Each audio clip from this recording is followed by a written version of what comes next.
네, 오늘 말씀의 제목입니다. 오직 예수. 우리가 교회에서 흔히 듣기도 하고 늘 아이들에게 가르치고 또 우리의 신앙의 핵심적이고 가장 기초가 되는 고백이 될 텐데요. 오직 예수라고 하는 제목으로 함께 말씀의 은혜를 나누고자 합니다. 한번 복습부터 잠시 해보도록 하겠습니다. 우리 사도신경에 대해서 저희가 함께 나누고 있습니다. 사도신경은 우리가 예배 때마다 고백하기도 합니다만은 하나님이 어떤 분이신가, 그래서 하나님을 믿는 바, 우리 믿음이 어떠한 믿음인가, 어떤 내용을 담고 있는가를 설명하고 있다 했습니다. 그래서 사도신경은 하나님이 누구신가에 대한 우리의 신앙 고백이라 할 수 있는데, 그것이 성부 하나님에 대하여, 성자 하나님에 대하여, 그리고 성령 하나님에 대하여 이렇게 쭉 순서대로 나열하여 고백하고 있는 것이죠. 여러분들, 우리가 사도신경에 대해서 지난 시간까지 저희가 함께 성부, 우리 아버지 하나님 되시는 성부에까지 내용까지 했고, 이제 오늘부터 성자에 대하여서 살펴볼 차례가 되겠습니다. 우리 앞에 있는 내용을 같이 한번 읽어봅시다. 시작. 나는 전능하신 아버지 하나님 천지의 창조주를 믿습니다. 이것이 누구에 대한 고백인가 하면 성부에 대한, 우리 거룩하신 아버지 하나님에 대한 우리의 고백입니다.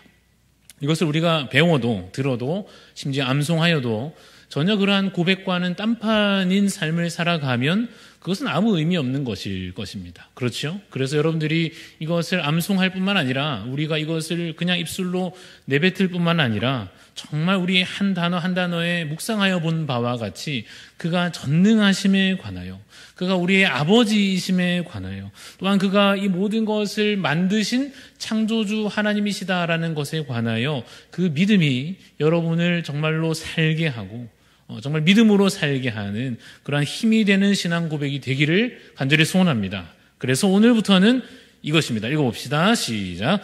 나는 그의 유일하신 아들 우리 주 예수 그리스도를 믿습니다. 그 중에서 오늘 우리가 하는 11번째 11강의 내용이 무엇에 관한 내용입니까? 예수라고 하는 그 이름에 담긴 의미에 대해서 오늘 할 거고요. 다음번 12강 12번째 시간에는 그 그리스도라고 하는 직분에 관한 내용들을 생각해 보게 될 것입니다. 그리고 그 다음 13강에는 그의 유일하신 아들, 우리가 독생자라고 말하는 그 유일하신 아들 되심과 또 우리의 주님이시다라고 하는 내용들 이렇게 차례차례 해갈 겁니다. 29번 질문을 제가 읽어보겠습니다. 왜 하나님의 아들을 예수, 곧 구주라고 부릅니까? 라고 하는 질문입니다. 답을 한번 읽어보겠습니다. 시작. 그가 우리를 우리 죄에서 구원하시기 때문이요, 또한 오직 그분을 통해서만 구원을 얻을 수 있기 때문입니다. 그렇습니다. 예수라고 한 이름의 뜻이 무엇입니까? 가장 짧게 대답하면 앞에 있는 대로 뭐죠? 구원자입니다. 예수라고 한 이름의 뜻이 있고 그 뜻은 구원자라고 하는 뜻입니다. 마태복음 1장에서 이것이 잘 드러나 있습니다. 천사가 요셉에게 와서 이것을 미리 계시하여 전달하죠. 아들을 낳으리니 이름을 예수라 하라. 이는 그가 뜻을 설명하는 거죠. 자기 백성을 그들의 죄에서 구원할 자이심이라. 이제 태어나실 예수님에 관하여 미리 계시하면서 그 이름을 미리 가르쳐주고 그 이름의 뜻이 이것이다라고까지 천사가 친절하게 설명하는 이 내용을 통하여서 우리가 알게 됩니다. 예수님은 우리의 구원자이시구나 하는 것입니다. 그래서 우리가 앞에 써 있는 대로 예수님의 그 이름에 무엇이 드러나 있습니까? 그가 누구신지가 이미 드러나 있고 그가 우리 가운데 무엇을 행하실지가 드러나 있는 것입니다. 물론 그 이름은 당시로서는 꽤 흔한 이름이었다고 합니다. 오늘날 같으면 어떤 이름이 있을까요? 예를 들어서 백화점이나 사람들 많이 모이는 데 가서 은혜야 이렇게 하면 이제 한 몇 명은 돌아보지 않겠습니까? 지혜야 이러면 이제 다 몇 명은 그래도 이렇게 돌아보지 않겠습니까? 그와 같이 오늘날 그러한 이름이 좀 흔하게 사용하는 이름이라고 한다면 뜻이 좋으니까 쓰는 거죠. 하나님의 은혜에 관하여, 하나님 주실 지혜에 관하여 소망하는 마음으로 자녀의 이름을, 보통 딸의 이름을 그렇게 지었지 않겠습니까? 그와 같이 이 예수라고 하는 이름은 그 당시에 비교적 흔하게 쓰였던 이름인 것 같습니다.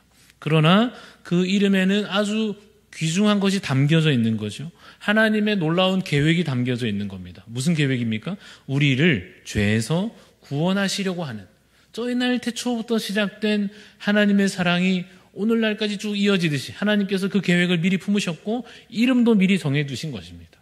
그 이름이 바로 예수라고 하는 이름입니다. 그래서 그 이름을 믿는 자는, 나는 예수님을 믿습니다, 그 이름의 능력을 내가 믿습니다, 내가 예수님을 나의 구주로 영접하기를 소원합니다, 그 이름을 믿는 자는 뭐죠? 누구든지 그 이름의 능력으로 구원을 얻을 수 있다는 것입니다. 여러분, 이것을 믿으십니까? 그것이 참으로 그 이름에 담겨져 있는 능력입니다. 사도행전 16장 31절 같이 읽어보겠습니다. 시작. 이르되 주 예수를 믿으라. 그리하면 너와 내 집이 구원을 받으리라.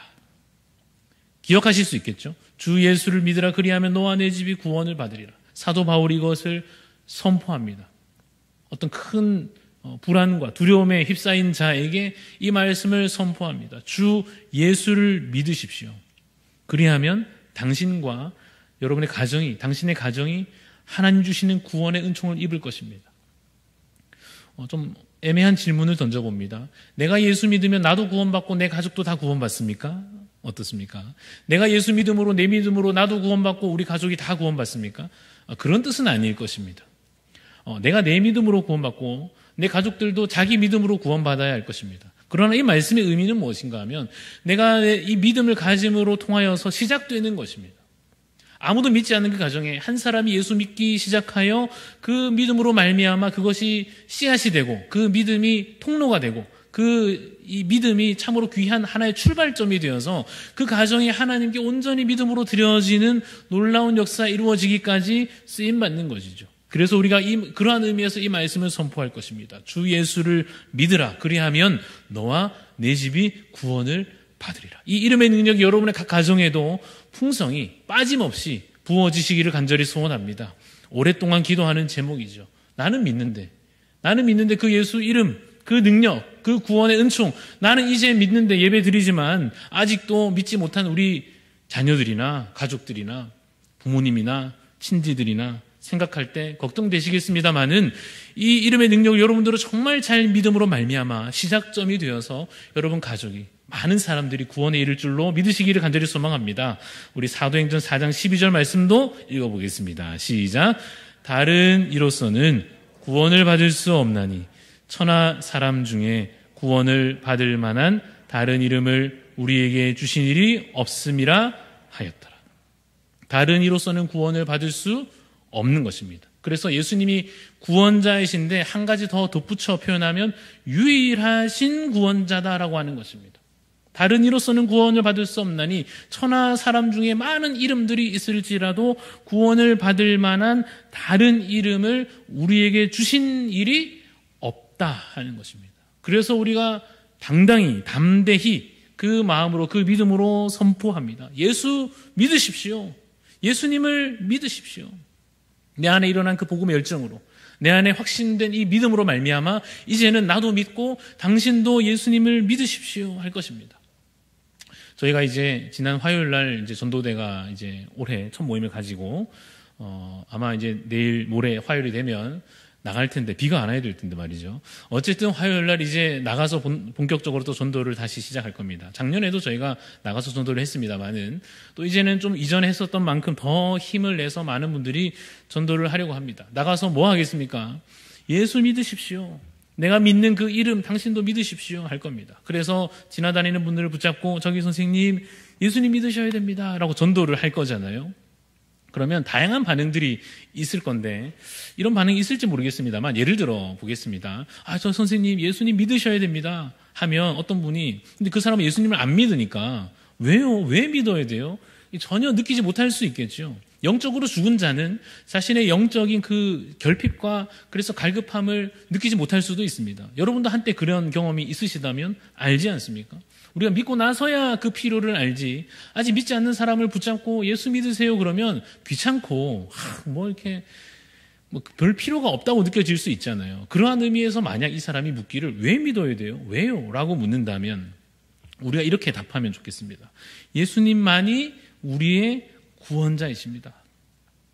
예수님만이 유일한 우리를 위한 구원자가 되십니다. 라고 하는 것이에요. 그러면 굳이 이분이 또 따져 묻는다면 그거 어떻게 알아요? 뭐 좋다 이거죠. 내가 뭔가 필요가 있어서 나를 구원해야 된다면 좋다 이건데, 그런데 어떻게 예수님만이 유일한 구원자라는 사실을 어떻게 알 수 있어요? 라고 만약 믿음 없이 우리에게 물어온다면 뭐라고 답하면 좋겠는가? 이렇게 답을 해보겠습니다. 뭐라고 되어 있습니까? 성경에 써 있습니다. 하나님께서 우리에게 주신 진리의 말씀, 그 계시의 말씀에 하나님께서 우리에게 가르쳐 주시기를 예수님이 우리를 위한 유일한 구원자이십니다라고 성경에 써 있습니다. 성경 어디요? 그러면 성경 어디 있을까요? 어디 있어요? 아까 우리 했죠?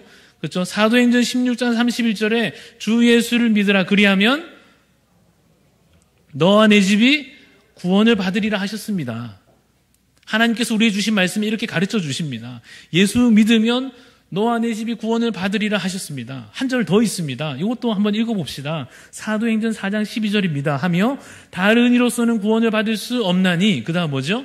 천하 많은 사람들 중에 구원을 받을 만한 다른 이름을 우리에게 주신 일이 있어요? 없어요? 없다니까요. 다른 이름이 없습니다. 다른 길은 없어요. 아멘 하듯이 천국에 가는 길은 오직 유일한 길 예수 그리스도뿐입니다. 성경에 그렇게 우리에게 가르쳐 주십니다. 라고 우리 믿음을 그 앞에서 선언할 수 있을 것입니다. 그래서 이렇게 써놨죠. 한번 읽어볼까요? 시작. 근거는 성경 말씀으로 충분합니다. 예수님이 구원자이시다. 어떻게 알 수 있습니까? 그 근거는 우리에게 주신 이 계시의 말씀, 성경 말씀으로 충분합니다. 창조에 관하여서 그랬고, 섭리에 관하여서도 그렇고, 성자 예수 그리스도에 관하여서도 그가 우리의 유일한 구원자 되심에 대한 증거는, 그 근거는 우리에게 주어진 바 이 신구약 성경 말씀만으로도 충분합니다. 그것으로 우리가 믿으면 되는 것입니다. 다른 증거를 더 이상 사실 찾을 필요는 없습니다. 무슨 철학을 더 깊이 공부해 봐야 그때서야 이것이 확실함을 깨달을 수 있는 것이 아닙니다. 이것을 과학적으로 더 확실히 연구해보고 검증해보고 그때서야 믿음이 더 확실해지는 것이 아니라 성경 말씀에 우리 방금 읽은 대로 다른 이로서는 구원받을 수 없다. 주 예수를 믿으라. 그리하면 너와 내 집이 구원을 받으리라. 아멘으로 충분한 것입니다. 그런데 말이죠. 우리가 그렇게 전도를 해보면 그 상대방이 놀랍게도 믿는 분도 계시지만 많은 경우에 결과적으로는 믿어요, 안 믿어요? 잘 안 믿는단 말이에요. 왜냐하면 그 사람이 성경을 안 믿잖아요. 우리는 성경을 믿으니까 그 성경으로 충분하여 아멘하고 예수님 나의 구원자이십니다. 감사합니다. 할렐루야 하지만 지금 전도를 받아서 아직 나 예수 안 믿는데 성경을 펼쳐서 읽어주면 아멘, 할렐루야가 되는 것이 아니라 안 믿는단 말이에요. 그래서 우리가 복음을 전하기 위해서 물론 근거는 성경 말씀으로 충분합니다. 그렇죠. 그러나 우리가 복음 전하기 위해서 또한 필요한 것이 또 있을 것이에요. 그것이 무엇이냐면 내 믿음의 증거입니다. 내 믿음이 증거로서 나타나야 하는 것입니다. 그것이 어떠한 진리를 나타내는 근거로서는 성경이 충분하다 할지라도 이것을 이제 믿지 않는 자에게 우리가 선언하면서 그가 정말 믿음으로 나아오기 위해서 필요한 것이 있는데 내 믿음이 그가 보여지도록 증거로서 나타나야 할 것입니다. 어떤 믿음입니까? 오직 예수 이름의 능력, 구원이 있음을, 오직 예수 믿으면 구원받는다라고 하는 사실을, 정말 주님만 믿으면 산다고 하는 사실을 내가 정말 믿기에 그 믿음이 정말 내 모습에서 나타나야 하는 것입니다. 내 말과 행실에서 나타나야 할 것입니다. 예를 들어보면 말이죠. 여러분, 밧줄, 로프 같은 거 있잖아요. 만약 그런 것을 여러분 판다고 한번 생각해 보죠. 그래서 팔면서 여러분 이 밧줄 튼튼합니다. 이거 등산 갈 때 한번 이용해 보십시오. 혹시 매달릴 일이 있으면 이거 하시면 됩니다. 튼튼합니다. 그래서 어떤 사람 지나가다가 살까 말까 하면서 관심이 있어서 와가지고 살까 말까 고민이 돼가지고 그거 한번 당신이 그럼 한번 매달려 보세요 했더니 저는 좀 불안해가지고 내가 팔기는 팔지만은 이거 또 저는 그거는 안 되겠습니다 하면 사겠어요 안 사겠어요? 그걸 왜 삽니까? 자기도 불안해서 안 매달리는 그 밧줄을, 그 로프를 나는 불안해서 어떻게 사겠냔 말이에요. 예수 그리스도를 믿으면 구원받는다는 사실을 우리가 전도하는 게 쉬울 수도 있습니다. 그것도 내가 성격상 혹은 습관이 안 돼서 훈련이 안 돼서 어려울 수 있으나 말로 선포를 했다 칩시다. 그러나 더 그 가운데 필요한 것이 있을 수 있어요. 무엇입니까? 내가 정말 그 이름에 매달리는 것입니다. 내가 정말 믿는 것입니다. 그래서 매달려 보라 했을 때 매달려 보는 겁니다. 그래서 내가 안전하게 매달리는 것을 보고서 그 사람이 야 진짜네? 야 예수 믿으면 되네. 예수 이름에 구원의 능력이 있나 보다. 내가 아직 다 알지 못하지만 저 사람이 매달려 있는 저 모습 보니까 안전한가 보다. 하지 않겠습니까? 여러분, 예수 이름에 구원의 능력이 있음을 누가 모릅니까? 그러나 여러분들이 정말 그 믿는다고 하는 사실을 여러분들이 매달리는 시범을 보여준다는 마음으로 내가 이토록 이렇게 믿노라 하고 그 믿음을 증거로 나타낼 수 있는 그리스도인들이 되시기를 간절히 소원합니다. 30번 질문은 이것입니다. 그렇다면 자신의 구원과 복을 소위 성인이나 자기 자신이나 혹은 다른 데서 찾는 사람도 예수님을 유일한 구원자로 믿는 것입니까? 라고 질문합니다. 이것은 하이델베르크 요리문답에서 그 당시에 있었던 현실들에 대해서 꼬집는 것이겠죠. 그렇죠? 질문 다시 한번 읽어봅니다. 그렇다면 어떤 사람들 중에 믿는다고 말은 하는 것 같은데 소위 성인에게 혹은 자기 자신에게 혹은 다른 데에서 또 구원과 복을 찾는 사람은 진짜 믿는 거 맞습니까? 답을 합시다. 시작. 아닙니다. 그들은 말로는 유일하신 구주 예수님을 자랑하지만 행위로는 부인한단 말이에요. 하나씩 해볼까요? 성인이란 말이 나왔는데 거룩할 성자겠죠.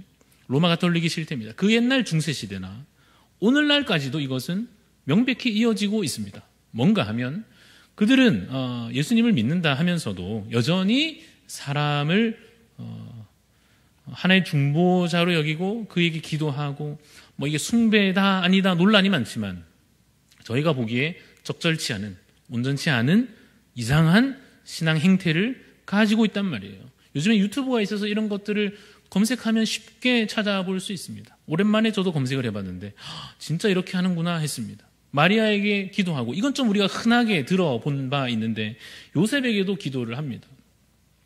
이 요셉은 누군가 하면 이제 마리아의 남편인 그래서 육신의 아버지이시며 뭐 이렇게 막 이런 막 존경의 의미들을 담아서 그래서 기도 끝에 뭐 우리가 죽을 때 우리를 도와주소서 이런 기도를 해요. 뭐 성 요셉에게 기도를 드리나이다 뭐 이런 걸 한단 말이에요. 그리고는 또 성 베드로에게 기도합니다 해서 유일한 뭐 교회의 머리 되시고 그래서 우리도 그 교회의 한 부분으로 하나 되게 하여 주시고 뭐 이런 기도를 실제로 그러한 자신들이 생각하기에 성인들에게 기도하고 의탁하고 자신의 영적인 문제를 도움을 요청하고 합니다. 그에 대해서 우리가 이것이 옳은가 그른가에 대해서 답할 수 있는 성경 구절이 있습니다. 디모데전서 2장 5절 제가 읽어보겠습니다. 하나님은 한 분이시요 또 하나님과 사람 사이에 중보자도 한 분이시니 곧 사람이신 그리스도 예수라. 거기에 끼어들 수 있는 사람이 있어요 없어요? 없단 말이에요. 우리 중에 뛰어난 목회자가 있다 할지라도 우리 중에 엄청나게 갈고 닦아진 인격자가 있다 할지라도 그가 혹시 다른 사람을 대신하여 순교하였을지라도 혹은 아무도 도달하지 못한 놀라운 신앙의 수준에 이른 것 같아 보일지라도 그 누구도 하나님과 사람 사이의 중보자로 설 수는 없단 말입니다. 오직 예수님만 그 사이에 구원자로 중보자로 서실 수 있음을 믿으시기 바랍니다. 이것이 우리에게는 좀 쉬운 문제이지만 여전히 우리 곁에 많은 사람들은 이러한 신앙적인 모습들을 가지고 있더라 하는 것입니다. 두 번째가 뭐였는가 하면 자신에게서 찾는 겁니다. 구원에 관하여 복에 관하여 은혜 받는 것에 대해서 자신에게 의지하는 사람들이 이건 우리 많이 들어보는 얘기이긴 합니다. 그 당시로 가자면 누구겠습니까? 유대인들이죠. 유대인들의 착각이 있습니다. 뭔가 하면 내가 뭔가 해내면 내가 내 몸에 할례를 행하면 내가 금식하면 내가 정결 규칙들을 열심히 지켜 행하면 뭐죠? 내가 의로워지겠지. 내가 정결해지겠지. 그러면 하나님 앞에 의롭게 설 수 있겠지. 야, 그러면 내가 하나님의 나라에 들어갈 수 있겠지라고 하는 그 자격에 관하여서 자기 자신의 어떠함에서 여전히 그 근거와 그 어떠한 이유를 찾고자 하는 것. 그것은 옳은가 그른가? 그래도 괜찮나 안 되나? 그 답이 여기에 있죠. 갈라디아서 5장 4절 같이 읽어볼까요? 시작. 율법 안에서 의롭다함을 얻으려 하는 너희는 그리스도에게서 끊어지고 은혜에서 떨어진 뭐 그렇게까지 무섭게 말씀하시나 싶지만 그만큼 이 구원의 문제는 중요한 것입니다. 어떻게 구원받는가의 문제는 중요한 것입니다. 아까 말했듯이 사람과 하나님 사이에 엉뚱한 중보자를 끼워 넣으면 그것이 매우 위험하여 예수 믿는 것 같이 생겼으면서도 사실은 다른 신을 섬기는 것이 되어 그들이 우상 숭배에 가담한 것이 되어서 그 구원이 온전치 못할 수 있는 것과 같이 그 중간에 나를 끼워 넣는 것과 같은 율법의 행위로서 내가 무언가 채워 넣음으로써 마침내 구원에 이를 수 있게 예수님 믿어야 되지만은 그것으로 충분하지 않고 내가 어쨌든 기도도 해야 되고 내가 어쨌든 이것도 해야 되고 금식도 행하고 이것도 행하여서 내가 드디어 이제 하나님 앞에 떳떳이 설 수 있노라 라고 착각하여 자신의 구원의 문제를 자기 자신에게 의지하려 하는 자는 그리스도에게서 끊어진다고요. 이것도 하고 저것도 하고가 아니란 말이에요. 밧줄에 매달릴 것 같으면 오직 예수 그리스도의 이름에 매달려야 되는데 불안해가지고 저것도 붙잡고 이것도 붙잡고 하면 그건 은혜에서 떨어진 자로다라고까지 강력히 경고하여 말씀하십니다. 그럼 또 다른 데서는 뭐가 있을까요? 우리가 오직 예수께만 구원이 있습니다라고 하는 것을 온전히 믿지 못하고 이상한 성인들에게서나 자기 자신에게서나 또 다른 데에서 그 근거를 확보하고자 하는 자 어떤 예시가 있을까? 우리의 연약함이 있죠. 각자 무언가 약한 부분이 있을 것입니다. 아무래도 역시 우리 다 고민하고 공감할 문제가 있다면 돈의 문제일 것입니다. 여러분 한번 생각해 보십시다. 내가 예수 믿는다 하면서 여전히 실제로는 사실상 돈의 권세를 믿고 내가 예수님께만 매달린다 하면서도 여전히 이 물질의 문제에 매달려 그것을 의지한다면 그것이 온전한 믿음이라 할 수 있겠는가에 관하여서도 답이 되는 말씀이 있겠죠. 제가 읽어보겠습니다. 집 하인이 두 주인을 섬길 수 없나니 호기를 미워하고 저를 사랑하거나 호기를 중히 여기고 저를 경히 여길 것임이니라. 너희는 하나님과 재물을 겸하여 섬길 수 없느니라. 내가 하나님도 예배하고 돈도 의지할 수 있는가? 그리스도인이 현실적으로는 어쩔 수 없는 거 아닙니까? 가 아니라 두 주인을 겸하여 섬길 수 없다 하십니다. 그럼 다 갖다 버리란 말입니까? 그런 문제이기 이전에 내가 온전한 믿음으로 예수 이름 앞에만 매달려 있는 그것에만 온전히 의존되어 있는가를 계속하여서 우리에게 물으시는 것입니다.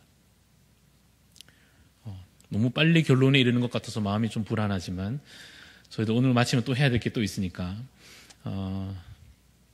결론을 빠르게 보겠습니다. 같이 읽어봅시다. 시작. 오직 예수님만 우리의 구원자로 믿는 자 되시기를 바랍니다. 목사님 그거 누가 모릅니까? 제발 그랬으면 좋겠습니다. 그렇죠?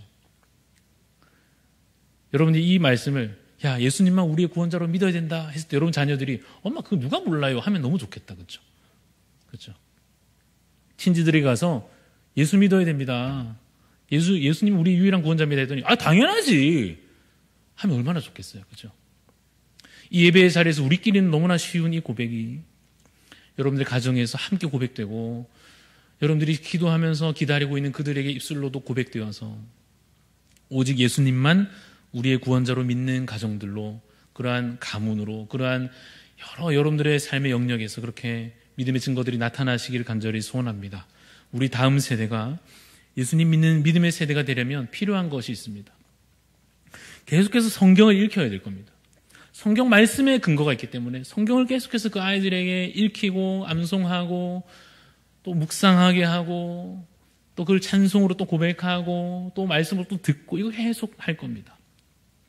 근데 또 하나 필요한 것이 있다 했죠. 아까 전도할 때 필요한 것처럼 이 다음 세대가 아직 믿음이 약하다면 이 아이들이 아직 예수 믿는 게 정확하게 뭔지 들어는 봤지만 그것이 삶으로 온전하게 채워지지 않았다면 그래서 이 아이들에게 믿음을 정말 가르쳐야 한다면 말씀을 익히고 말씀을 들려주는 것뿐만 아니라 우리가 또 해야 할 것이 있는데 그것은 이것입니다. 뭐냐 하면 예수님만 믿고 사는 선배님들이 있어야 되는 거예요. 그래서 봐야죠. 저분이 저 밧줄에 매달려 있는 거 보니까 저 로프에 딱 안전하게 표정 하나 안 바뀌고 전혀 걱정도 안 하고 염려도 하지 않은 채 매달려 있는 모습을 보니 저거 매달릴 만한가 보다 라고 하는 것을 우리 어린 자녀들이 보고 배워서 예수님만 믿어도 되겠네. 내가 헛된 것을 의지할 필요가 없겠구나. 내 연약함에도 불구하고 혹은 다른 종교의 이상한 교리들 쳐다볼 것도 없이, 혹은 이 세상에 의지할 만한 무언가를 괜하게 의지할 필요 없이 예수님만 믿으면 되겠구나라고 하는 것을 신앙의 선배님들을 통하여서 우리 다음 세대가 보고 배울 수 있는 복된 교회가 되기를 간절히 소원합니다. 그 도전이 우리에게 와 있습니다. 아까 장사하는 사람 얘기했듯이 얼마나 우스운 꼴입니까? 사세요. 저는 불안해서. 야, 네 교회 가라. 예수 믿어라. 나는 잘 적당히 할 거고. 예수님만, 너무나 당연하게 우리가 아멘 할 수 있는 이 구절이 정말 내게 다시 한 번 더 깊이 묵상되고 확신되어져서 삶의 행실로도 증거되어져서 그것이 심지어 가정에서도 확인돼요. 자녀들이 보고 우리 믿음의 다음 세대들이, 특별히 믿지 않는 가정에서 오는 아이들까지도 이 믿음의 선배님들과 믿음의 부모님들이 될 수 있는 이분들을 통하여서 교회 안에서 믿음이 자라갈 수 있는 귀한 은혜가 있기를 간절히 소원합니다. 우리 기도하는 마음으로 이것을 같이 한번 읽어봅시다. 시작.